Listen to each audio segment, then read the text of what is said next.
Hey everyone, in today's video we're going to check out my free Pioneer SX-650 stereo receiver. I have no idea the history of it, I have no idea if it works, but it looks like it's been sitting for an exceptionally long time. Let's take a closer look. So you can see straight away this 35 watt per channel receiver is a little dusty, but underneath all that dust, it looks like it's actually in really good condition. I'm not seeing any bad scratches on the faceplate. I am seeing some peeled veneer over here though. It's actually not veneer, it's more like a plastic film. It's very cheap. It's a pretty big problem on these lower level X50 stereo receivers. And it's obvious how this thing was stored when you look at this side of it. It's absolutely caked in dust over here and only cleaned off on these ends, probably from being moved around by me, just getting it up here. In the back, pretty dusty still. Probably never ever been cleaned back here. This thing is in complete, solid, nice condition. I'm pretty curious to see if it powers up and makes sound. Do you want us to use a thermal camera today? I wanted you to come outside, but I guess it was just too cold for you, huh? All right, let's get on with it.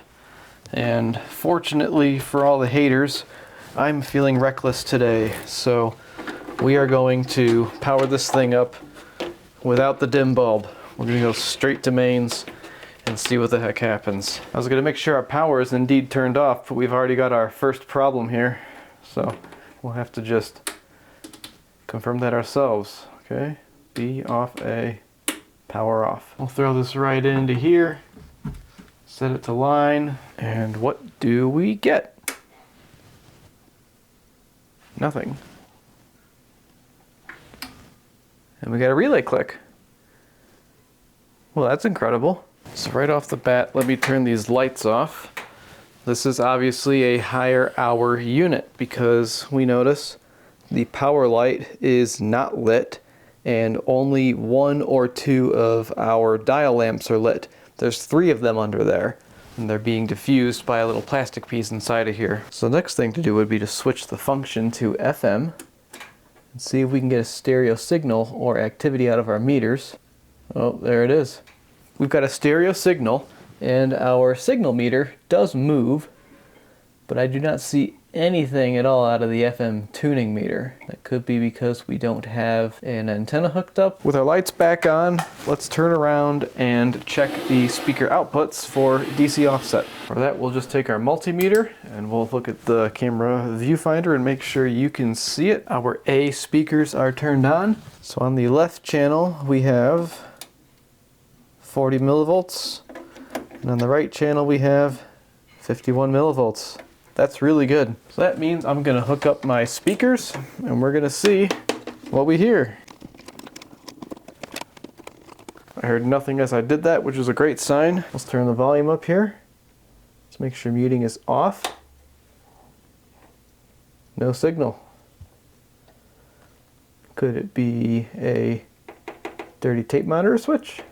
Dirty selector switch? Yep, that's the one. Dirty selector switch.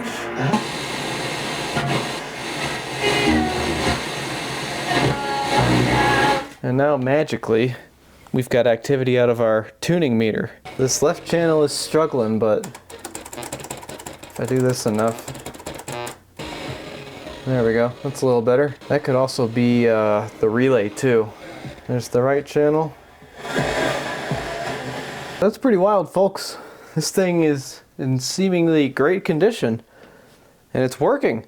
Let's come around back here and let's hook up the phone for everybody's favorite song. Switch it to aux, and what do we get? How about that, folks? It sounds great. This is just exhibiting dirty control symptoms big time. Like, our right channel's dropping in and out. Hear that? It could be the relay. Yeah, hitting it seems to do things. Tape monitor switches. Notorious. Notorious for shenanigans like this. Sounds great otherwise though. Loudness. That's a lot of bass. However, the comments section has been filled lately with requests for a certain thing. So I think this is a great candidate for that. Let's start taking it apart so we can get ready.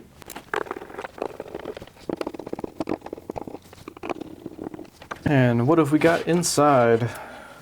Pretty dusty. Very dusty. I mean, we've seen worse, right? It's not the worst thing in the world. Compressed air would do this thing a lot of favors, but you know, it's just a lot. You know, we look in the power amp section, look at all that caked on top of our amp modules there. Forget what those ones are called. There's room for improvement in here. Certainly room for improvement. And yeah, look at that lamp right there.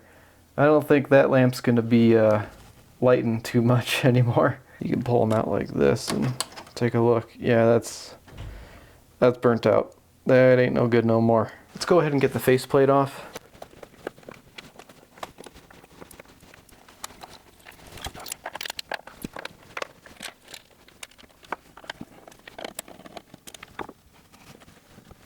Yeah, plenty of dust buildup in there and in there too. Don't forget these shims.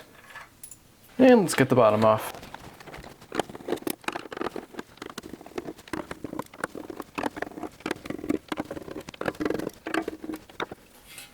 Pretty dusty. It's always clean under here though, because you know it's upside down. Dust doesn't collect here because gravity. Except right here. We've got a little bit coming through right here. Alright, we are where we need to be. Let's not wait any longer. Now I know y'all want to see this go for a ride in this, but that's not what's happening today. We've got a new tool on the channel and we are going to use it. My buddy Tyler bought the most expensive gasser version of this, so I thought the electric one would be a good try. Is this thing on? Yep.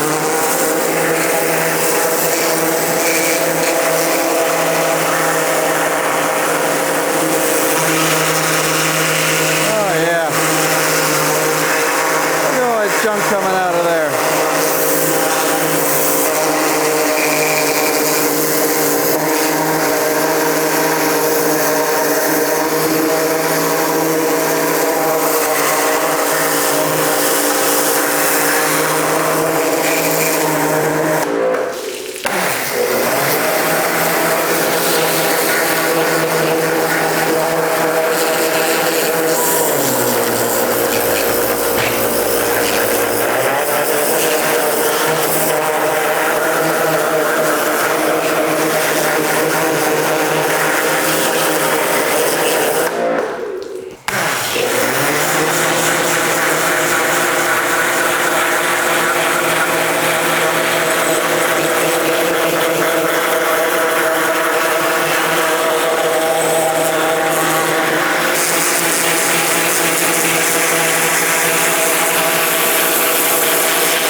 Would take the faceplate off if we were at the car wash, but since I'm in the comfort of my own home and I had to have this on so you click the video, now we can take it off. Bottom was pretty clean, but you know.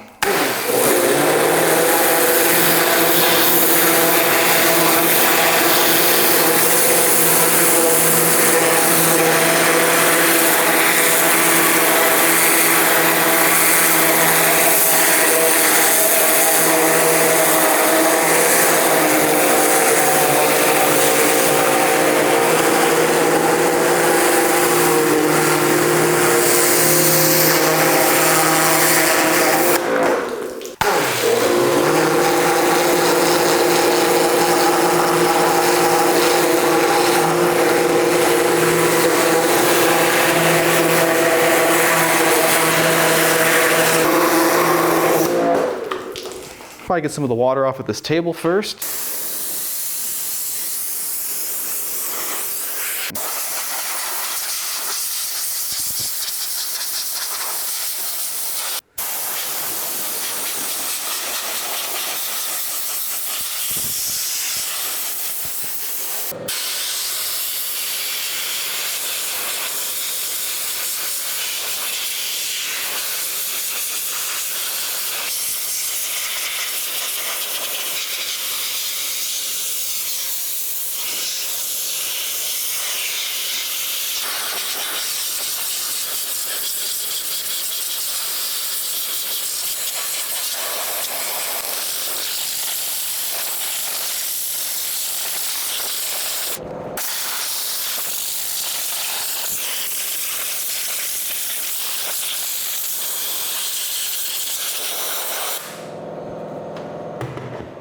I mean, look at this thing. This thing is so clean now.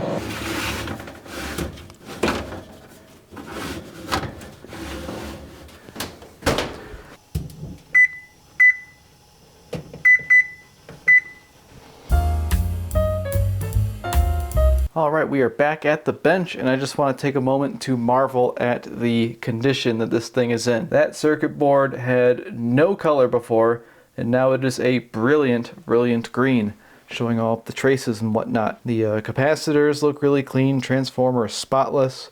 Inside of here, all nice and clean, but there is still the potential that something bad happened here. Let's see if this thing powers up and makes sound. I will put its faceplate back in place just so, you know, I can tell what's going on. We're set to off. Let's put this in device under test. Make sure we're switched to the on position,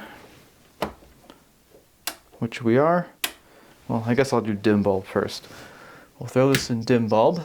That's a good sign. And here it is, folks. Let's see what happens. Would you look at that? Relay? There's the relay. We do not have a short. We've got a relay click. We have no working lamps anymore though. Unless I thought one of them was working, but all three of them are completely out now. You'd never know this thing was turned on because the power light was burnt out, and the stereo light, well, we need an FM antenna to see if that's working. If we bring this over to FM, we see that our meters, they're moving around. Let's see, can we get a stereo signal? I'm getting absolutely nothing for lamps, and those two worked before, so that might be a casualty here. That might be something that got damaged. So to diagnose that, I see the power lamp is right here. This should have 8 volts at it, right, or something. So if I kind of pull these, looks like, see how I found that like that? So it's these two wires. So at these 2 pins on the power supply board, there should be some AC voltage for the lamps. So let's take a look right there. What do we have at those 2 pins? We've got the 8 volts. So that means, I guess the power washing completely took out all of the lamps, apparently. We can also diagnose the stereo indicator because that's a completely different circuit. That's these 2 wires, and it's going to that pin on the board there and that pin on the board there. So we can take these attachments for our probes and we can go right into here and start taking a look at that circuit, see if there's voltage showing up. If we've got voltage showing up in that circuit, well, that tells us that we are getting a stereo signal, and the amp is trying to tell us that. It just can't because the bulb is burnt out. Yeah, we're getting nothing. So that is a problem that we will have to diagnose later. While we're in this vicinity, we need to check for DC at the speaker terminals. So on the left, that's about what it was, and the right, it's about what it was. Let's see if when I turn up the volume, we get any sound out of this thing. I am tuned to a station, so there should be something. Yep, that looks like music, and that looks like music. So let's go ahead and plug in our speakers. Check this thing out. And we go right there. And right there. Let's go ahead and turn this up. Looks like we still got dirty controls. FM muting still works. I just want to say, as I listen and I do this, I can hear stereo coming in and out. So the tuner is pulling in a stereo signal. It's just not indicating that it is. Switching over to everybody's favorite song. Still very much so have a dirty control problem, but it is far less severe than it once was. I take it back. Check this out. Let me get the probes back on here. Check it out. Right there. That's on the stereo lamp. I'll get off the stereo, goes away, get on stereo, comes back. I don't know what that was. I must have not hit the probes on just right. So there it is. Everything appears to be just fine. The only real casualties were the lamps, and they were going to get replaced anyways. Okay, so just so you know, this is what's going on the floor, so I'm gonna have to walk around that. And don't mind the bird noise, I've got the door open because it's kind of hot up here. So we're going to begin the servicing portion of the video. We need to, at minimum, clean the controls. We're definitely going to change out the lamps, and we need to change out a few things that I know are common failure points on this. So we'll do the right thing for this one. We'll start with cleaning the controls. I'm going to take the faceplate off too. Don't need that in my way. And actually that reminds me, I prefer to clean these toggle style switches with the faceplate removed, and I like to just shoot kind of right into the opening there. So I'll take my Dioxit D5, since that's going to be a metal on metal contact switch, and I'll just look right in here. I'll go from the bottom, and I'll go from the top, and that's in there. We can just exercise that until that's clean.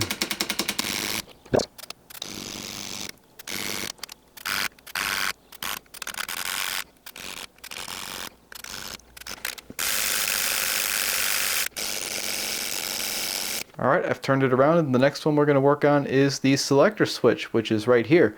This is a quite easy type of switch to clean. You see how it works is you've got like a little thingy, and it goes to the other thingies and it makes the contact and does the thing, right? Exactly. So all you want to do is take your D5, since it's metal on metal, and just light spray right there. Get the other side as well, because there's contacts on both sides.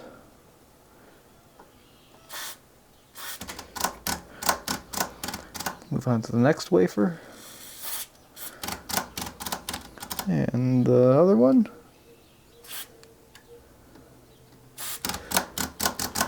And just do that a bunch. Sometimes with these ones, what you can do is you can go in there with a little foam Q-tip and just see if you can get the contact surfaces as clean as you can.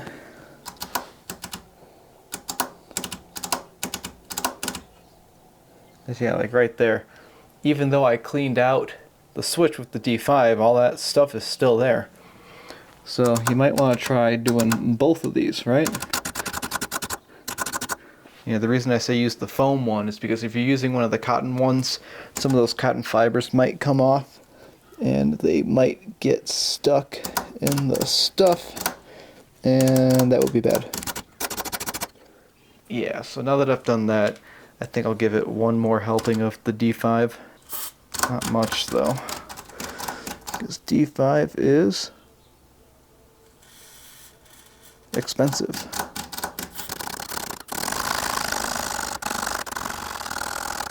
So I would expect to see some dramatically improved performance out of that selector switch. Now we go over here, we've got our volume pot and balance pot. The volume pot is this one with the double exposed fins. We're going to use Dioxit F5 for that. That one's easy, we're just going to go right in this opening here. And this opening too.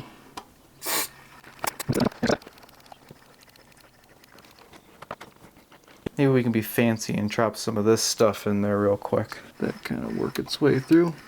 I see the wipers hitting it, so that's going to be good. Balance pot, not so easy. That one's in kind of an inconvenient spot. What you can do sometimes with these is that opening right there, you can sometimes get cleaner in for that section of the pot, but the other one, you can't really get in there easily. These balance pots have access points from underneath, so I might be able to take the receiver on its side and kind of pull something off. There's a hole on the side, I think I was able to get something in there. Next we've got the bass and treble controls, and you can see there's not really any good way for us to get in there. So we're going to have to pull that board, and we do that by going from the front. There are a number of things we'll have to remove here. We'll have to take this thing off, and that's done by taking out this one screw that holds on all the ground stuff. So we're going to want to make sure we put this in correctly. When we're done, now that's out of the way, we can hit all these Phillips head screws.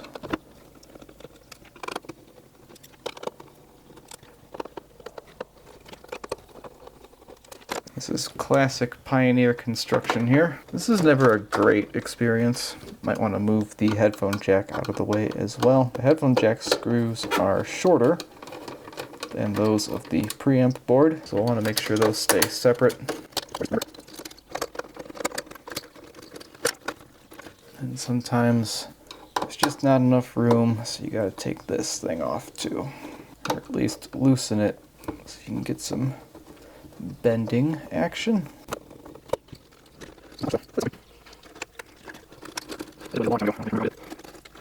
So yeah, that right there got us a little bit of flexibility. I don't know why this piece of tape is here. We'll just remove that completely. There's probably a good reason for it. If this were Mend It Mark's channel, we'd probably remove these pots entirely and deconstruct them and all that fun stuff, but here on Fix-It, we are lazy and reckless, so we're not going to do that. Not that lazy though. I think I'll try to remove this black metal panel. It's just going to be these two screws, and then we'll get these two nuts, and they were just finger tight the whole time. And this will come off, maybe. Yeah, because our speaker switch is over there. And now look at that. Now we have better access to those bottom openings on those potentiometers. So I can come in like this. I've got gravity working in my favor, and we'll get some cleaner right into that thing.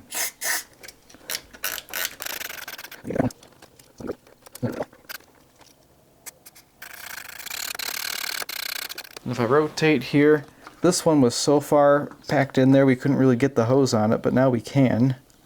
And it's got the open style top, so that makes life a lot easier.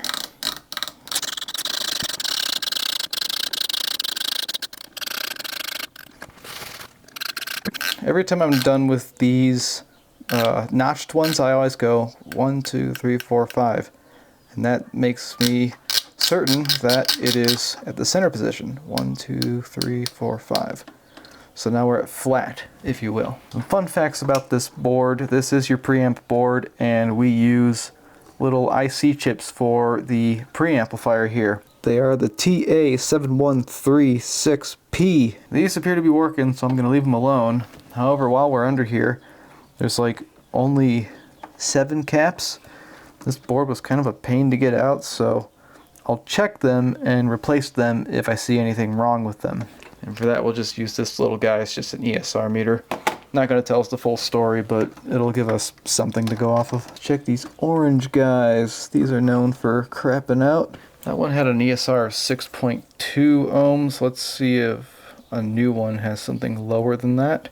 That one was 6 ohms. This one's only 1.8. So let's replace those orange ones. And there's testing a little better out of circuit, but still not great. And those orange ones are generally signal path, so we'll use one of these bipolar Nichicon Muse caps.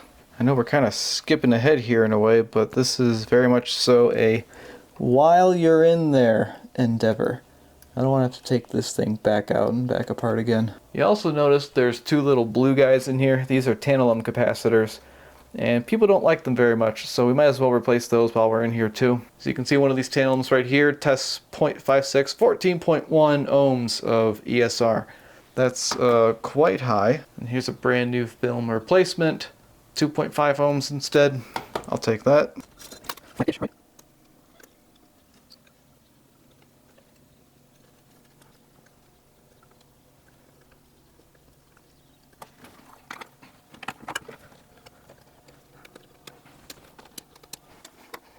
Let us not forget our speaker / power switch.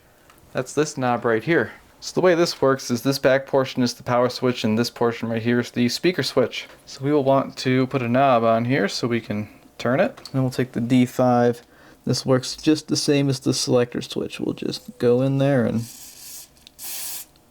give her a little something and give it a twisty. When you're doing this, try not to hit the power switch, because these switches are very notorious for breaking. So like, I'm just working in the speaker part of this switch. Like this last turn, that's your power switch. Try to work up here. Alright, now that these are all clean, let's try putting it back together. See if we can get this right.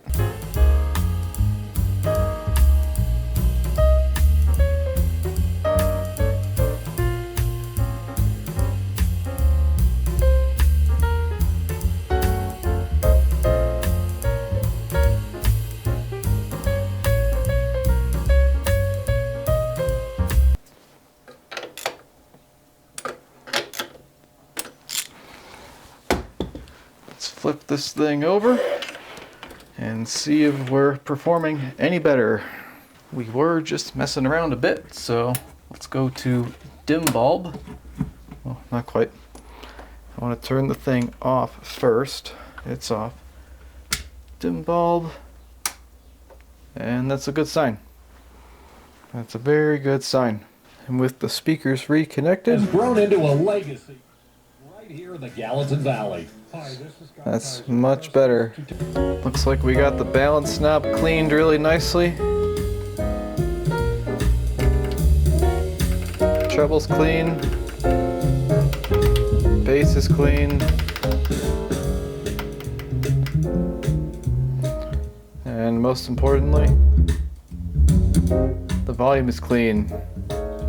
Loudness, I don't know what that one is. Tape monitor, selector.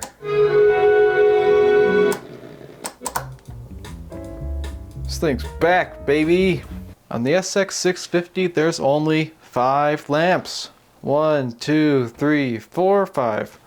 And they're all pretty dang easy to replace. There's your power lamp, it's out. There's your stereo lamp, it's out. And then these 3, they got these nice little rubber boots. They come out pretty easy. Meh. And meh. For these 3 in the boots, you don't even need to solder technically. You just undo the wire nuts. There you are. I bought a kit that has these sockets, so you don't need to replace these with like soldered lead style lamps. I'll show you. See, this is what's coming from the factory. They soldered these wires directly to the lamp and then put this boot on here. Now I've got this assembly here where you can just take a standard style lamp, the wedge lamp, and just plug it in. And there you go. So you just pop that thing right in here. It's a little tight getting it in there at first, but there it is. And then look at this. Now you can just pop a new lamp in, just like that. And of course you noticed I decided to just go LEDs with this one. I haven't tried these with LEDs for a long time. I thought these warm whites would do well in here. Let's turn this around so we can both see what's going on here. So now we got to get these wire nuts going. I think I'd rather have the nutting happen out here. So let's see if I can make that a reality without cutting to length. So I think the nutting was happening over here before. I'd rather have it happen more out here kinda. And this blue wire, you know, these sockets, they've got such a high gauge wire. I'm gonna strip this so that it's longer. And that way we've got more wire to wrap around these red wires. So we can get this wire nut back on there. And I hate it, but it'll probably work. I don't really like wire nuts very much. I'm very much so a believer in solder, because solder lasts a really long time and is extremely tough. This is not. So we'll do that same thing with the black wires.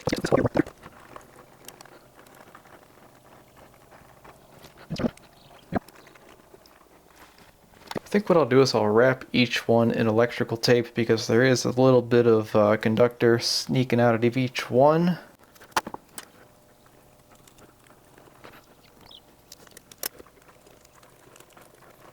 I'm going to take the wire with the most length going to that middle light, and I'm going to jam it into this little wire organizer thing to hold them down and keep them out of the path of the string here so we don't have rubbing. Next we're going to get the power lamp and stereo lamp, and for that we've got just standard incandescent. The reason for that being the stereo indicator on receivers almost always wants an incandescent bulb because this is a DC voltage circuit. I didn't make that clear enough earlier. This is DC going through this one, but it's AC going through the power lamp. So the AC, LED works fine with AC. It's not really going to care, but the circuit here with the DC, when you go incandescent, that's what it wants. When you go LED, it might not work right.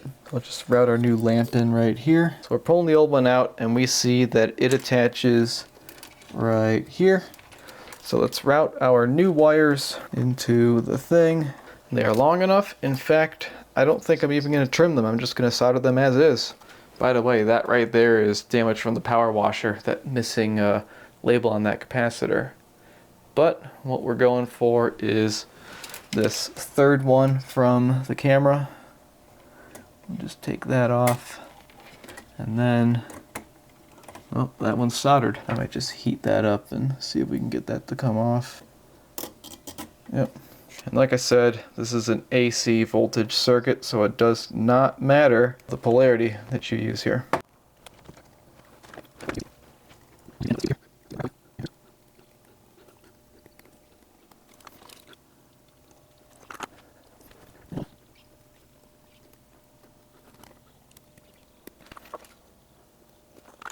Alright, now it's time to get the stereo indicator.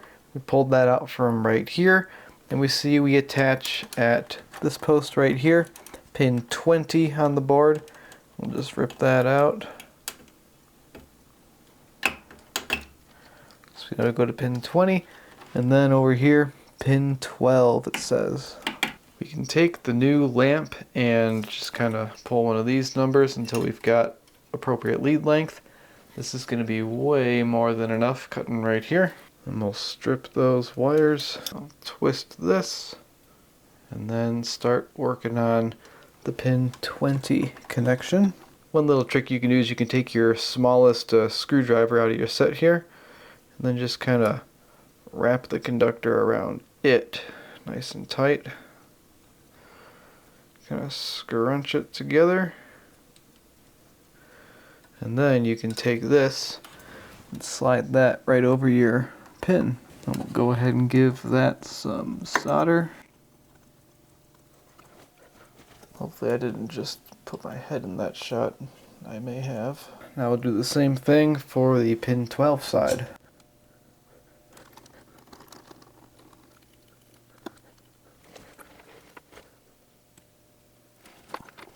We've got two solid connections there.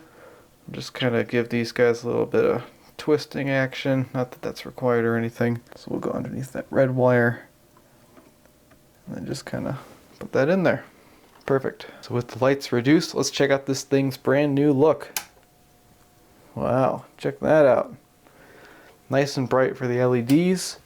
If we go over to FM, we can bring in a stereo signal.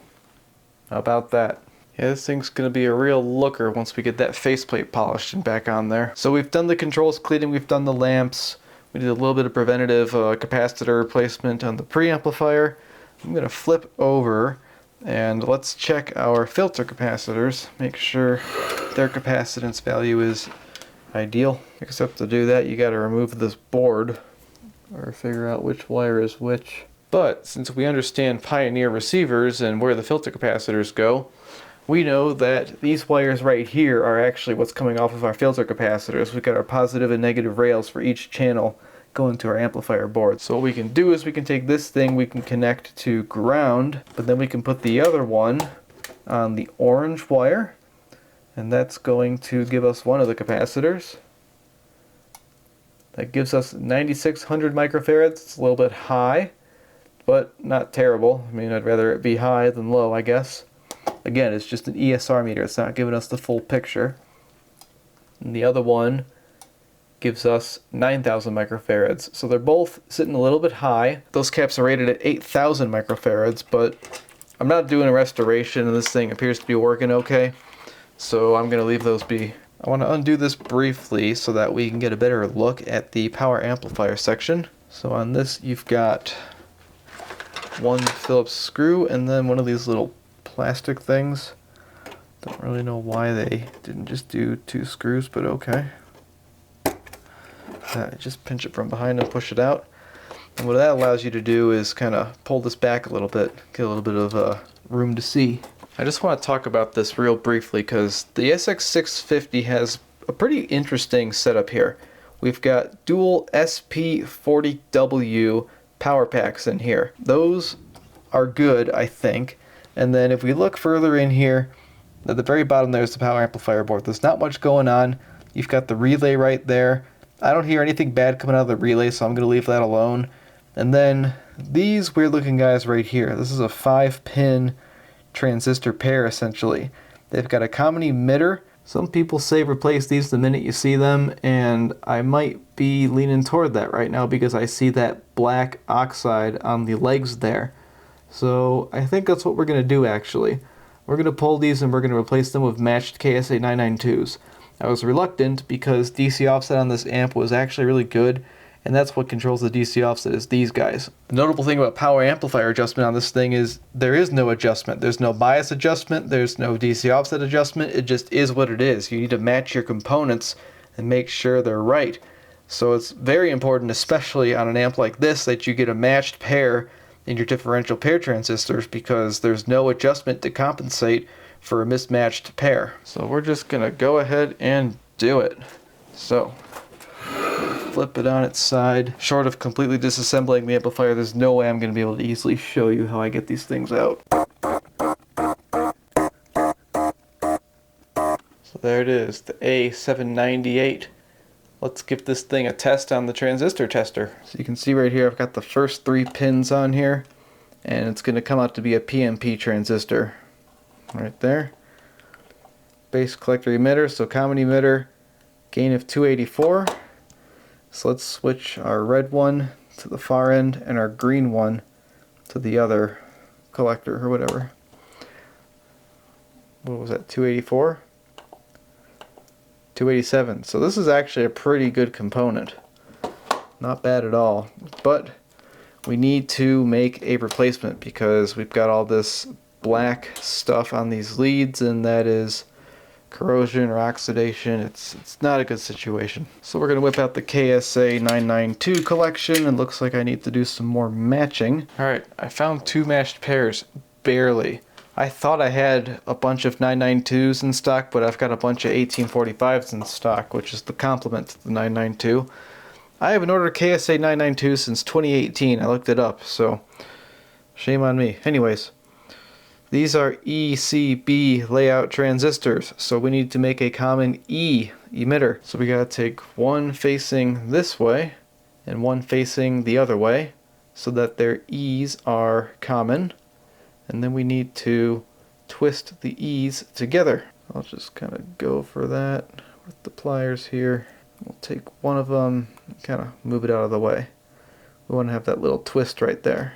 Now we're going to come in with the soldering iron, and we're going to solder those two together.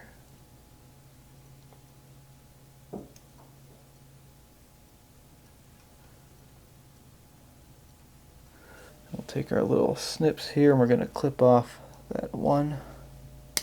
And there you go. We've just made ourselves a 2SA 798. Now let's just get our pins kind of presenting themselves the same way a 798 would. Kind of like this trapezoid looking shape pattern here. And I guess we can get really fancy. We can give a little GABA thermal compound and then some heat shrink tubing. Yeah, take a piece of larger stuff kind of like this. We'll just kind of come in here, we'll come right off the cap. So we don't need much at all. I just kind of separated them real quick so we can get it in between. That's what we really want. We'll slide this over,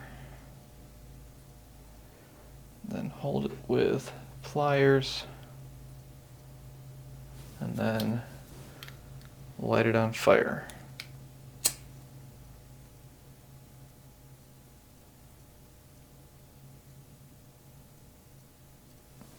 There. Now that's fancy. Let's go ahead and make the second one. I'll bend these guys out of the way.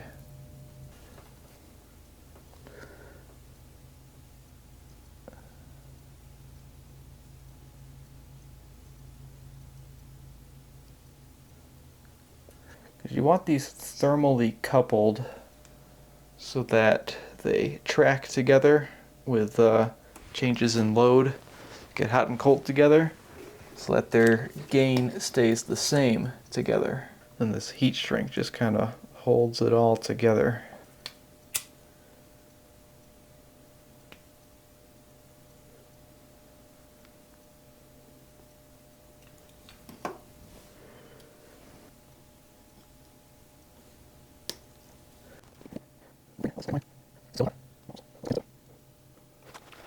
Alright, I'm going to put those in and then we'll come back.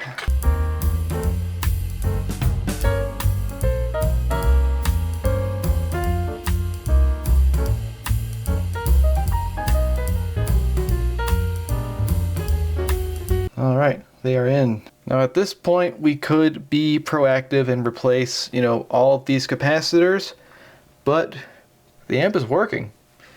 And if the amp is working, I'm not going to do that until I test it. If we see anything in testing, we'll start looking a little bit more closely, but at this point, I consider this thing serviced. I've done some preventative maintenance on it, and let's see how it's performing. Let's see if we see anything in the scope. The first testing we need to do is make sure I didn't short anything out, so let's try that. Great. I probably should have disconnected my speakers when I did that too. Well, actually, no, I forgot this has a protection circuit, but still, should have disconnected my speakers since I just messed around with the differential pair, and that could have nasty things. Everything appears to be working, but let's just check anyways. Yeah, 28, that's better. And then 31, I think that's better. So it would appear we have reduced the DC offset at the speaker terminals. So that's a win. I'll take that. All right, so now we're on the function generator. And I forgot to take it off a dim bulb. Silly me. So we've got our sine wave coming out of the function generator here. So let's do the power test. We've got each channel laid over one another, and just to prove it, there's the balance knob. Obviously we're triggering off of the yellow channel. Let's go up here. Let's get to the clipping. And there it is. It looks like we have a little discrepancy between the channels there. So there's something in our preamplifier not quite right, because you can see they each clip at about the same level, and that level, if we read the yellow, right there on the yellow is clipping. We're at 18.4 VRMS, and the blue one's still at 17.2. So if we kind of pull back the yellow, we can get the clipping to happen at that same 18.2-ish, maybe even 18.5. Bring it back with the balance. Let's call it 18.3. That's about 42 watts per channel out of a 35 watt per channel receiver. We can also have fun and go to square wave, and we can check that out. And that's the main reason I bought this thing, really, is because that phone app I was using was not able to generate a decent square wave. So now we can do cool stuff like turn up the bass and see that that works. Looks right there, we still got a little bit of noise in the control, but it's not that bad. And the treble, look at that. Turn up the treble. Loudness, that's your loudness. Very reliable. Alright, I can't leave you guys hanging. I've got the signal generator just putting a sine wave into the receiver, so that way I can get some AC voltage with my voltmeter. I found out that the discrepancy in output is originating from the volume potentiometer, so I just want to go over here real quick and show you. The volume potentiometer, we have 1.7 AC on the input for each channel. That 2 millivolt difference isn't really going to do anything. And I've got this turned up to some volume right now. We got 0.165 AC coming out of the volume on one channel and 0.156 coming out of the other. No, that's not good. If we go back to that input, that 1.7, I can get that to go away with the balance potentiometer. So that tells me my balance potentiometer is working perfectly, and the loss happens inside of the volume potentiometer. And I can actually kind of finagle the balance potentiometer to get these signals about even, like I just did right there. So we're at like 0.156, 0.153. I want to go over to the output of the power amplifier. We see on the one channel we have 20.98 volts, and the other 20.89 or 9 volts. So now I'm going to switch that balance pot back to the center detent position. That one there didn't change, but this one just got a whole 2 extra volts. So that little discrepancy inside of our volume potentiometer is creating all of these problems. And here's the truth, folks. I would love to chase this further, but the reality is I need to get this wrapped up and get this video out for Friday. So that's what we're gonna do. I wanted you to at least know what's happening, and the fix would be tear down the potentiometer, clean it really, really well, and make sure you get it back together, and maybe that'll help things. Alright folks, we get to do one more super fun thing, and that is a full FM alignment. because this thing is like really far off with the stations, and it's not even close. It's tough to tune to just about anything. So we're gonna get out the signal generator, and we're gonna feature a brand new tool that some of you in the comments section pointed out, and I was very silly not to think of it earlier. That right there, that is a BNC splitter. So now we don't have to switch between the frequency counter and the device under test. And we can't use it because when I plug the tuner in, the thing gets cut in half.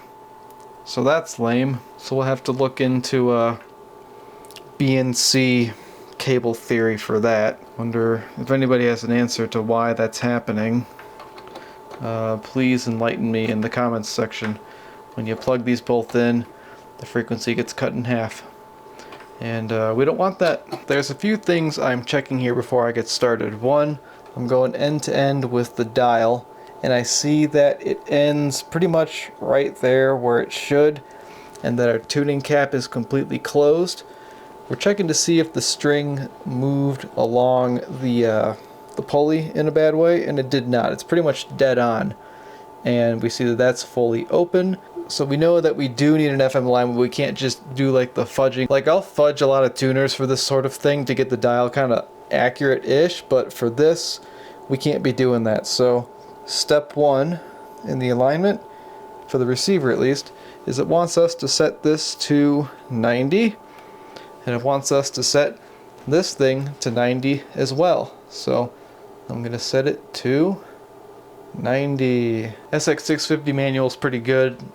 It gives you a picture of what all the different things are instead of a diagram, an actual photograph.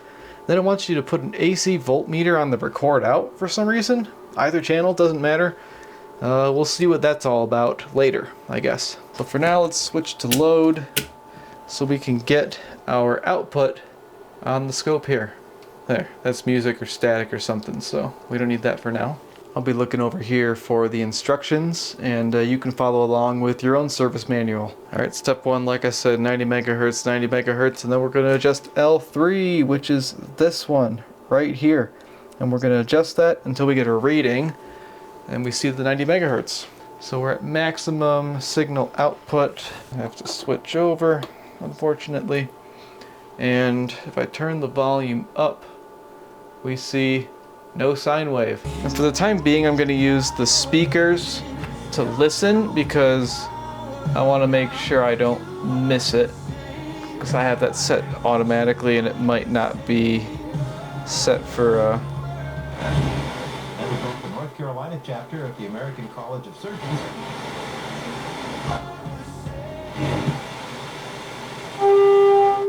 Okay, there it is. So that's why I wanted the speakers on. It's because I knew that I had that set auto. And I just want to set auto again. Pardon the noise. There we go. I like that better. So now we know we don't need the speakers anymore. We're kind of in the place where we want to be. So that took a lot of turning. So I was just turning that very carefully. Let's watch the scope. Let's see if we can make that better. I'm going to turn it a little bit. Okay, not that way. Let's go the other way carefully. If I go a little bit more, I can kind of get the amplitude a little bit nicer. Now what I'm going to do, I don't feel like zooming out, so I'm going to back off the signal generator. And we're going to get it so that the signal looks kind of like this. I'm adjusting the output on the signal generator, and now I'm going to adjust this coil. Yeah, see how I got that to be a little bit nicer there? When I said I was adjusting the output of the signal generator, so we can go to X1, 10, 100, or 1000. So this is going to be your strongest signal, and then this is your fine tuning. So this is the strongest possible signal. You see, we had it all the way down to here, and then I went from X100 and X10, and that's what we were seeing on the scope just then. So that big adjustment right there just did wonders for us. Next thing it wants is for us to adjust such that we get that tuning meter right dead center.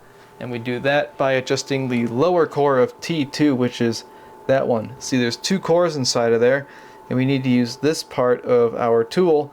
See, we got a skinny part in there, so we can kind of go into that top part, but then it can drop down and go into a lower part, much deeper in the thing. It does not want to turn. Oh, there we go. Hey, look at that. Looking dead on. I think I got it. So let's take our tool out. And the stereo light turned on when I did that. That's pretty cool. Next, it wants us to set SG for 9 decibel output. And then it wants us to adjust L1 and L2 for maximum reading on the AC voltmeter. And that's going to be that one there and that green one over there. Actually, come to think of it, I think 9 dB is actually a small signal. So let's go to like there or something. I don't know.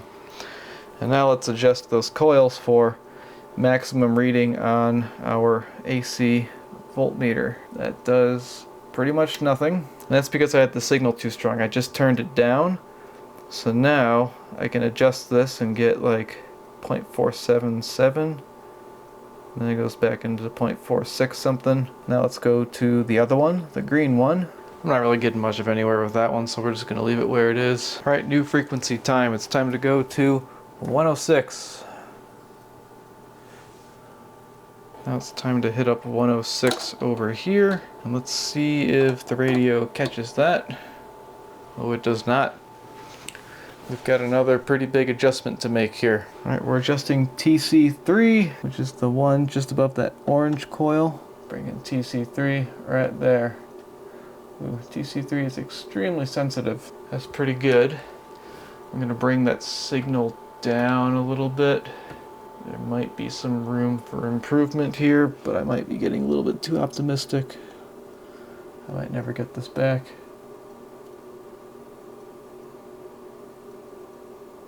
Or do I have the magic touch? I do. Look at my magic touch. Amazing. So that there was TC3, the little flathead screw looking thing. Now we're going to do TC1 right here and TC2 right here. And adjust for maximum output on the voltmeter there. Not getting much good out of those, so leaving that alone. Alright, now we go back to 90 megahertz and we see if we still get a reading from this thing. Because when you mess with stuff at the top end, it messes with things at the bottom end too. Okay, there's 90. We should get a signal on there. And we do, but it's not perfect, so we got to do that whole thing again. And I don't know where I put my tool. Oh, I took it with me. Let's dial that back again. See how tight we can get that. Oh yeah. I'm gonna skip those other 2 cores. And then we'll go over to 106 again. See what we get over in 106 land. You know what's nuts, folks, is all of this is done today with some IC chip like the size of this capacitor, like all this stuff. It's just a little chip. No need for this stuff anymore, but it's fun. Okay, there it is. Dial it back. Okay, that's pretty good. I can live with that.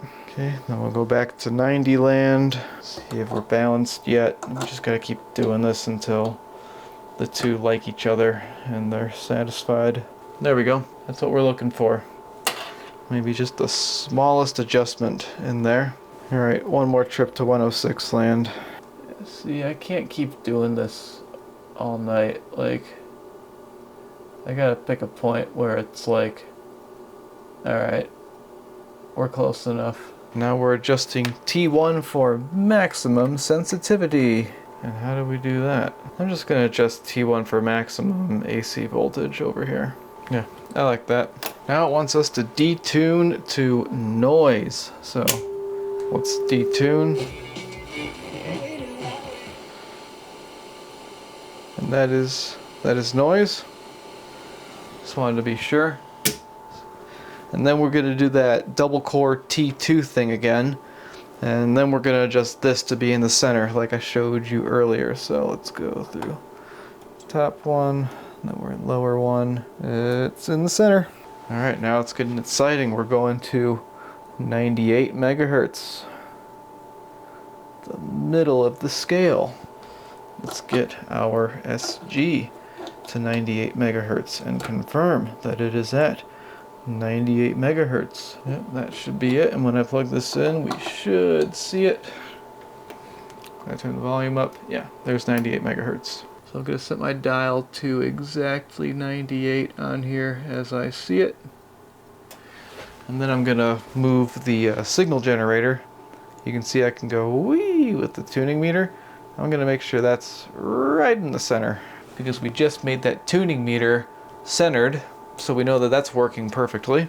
It wants us to adjust VR3 such that we get 4.6 on there. That looks like 4.6 to me, so I'm going to leave that alone. Then we're going to hit that upper core of T2 for maximum output or whatever. Let's see if the top core does anything. Yep, I can get that number quite a bit bigger actually. Yeah, it just keeps getting bigger. I don't like that very much. I'm gonna put that back more where I found it, or let's just put it there or something. I don't know. I don't think I fully understand T2 there, so let's just leave it alone. The next thing it wants you to set is stereo separation. It's giving some very interesting instructions that I'm not really accustomed to, but one thing I can do is I can look at the scope, and I've got these set to a really low volts for division, and I see that there is no problem with stereo separation. See, I've got my pilot on, and I've got the one channel turned off, and if there were an issue with stereo separation, what we would see is like a very mild sine wave on the blue line, but we don't see that. So stereo separation is working well with this thing. So I know this channel is 105.7 and it is pretty much dead on. I think this is 94.7 and it's a little bit off, but you know, whatever. I'm really not that concerned. I think we've had a lot of video for right now, and it's time to get this thing's faceplate clean with some semi-chrome polish and take a look at the final result.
Well, I didn't mean to turn it on when I was putting the knobs back on. Now we can have the actual grand reveal. How about that? There we go. That's a nice looking receiver right there. She cleaned up real nice. Last thing here is wiping off this dust.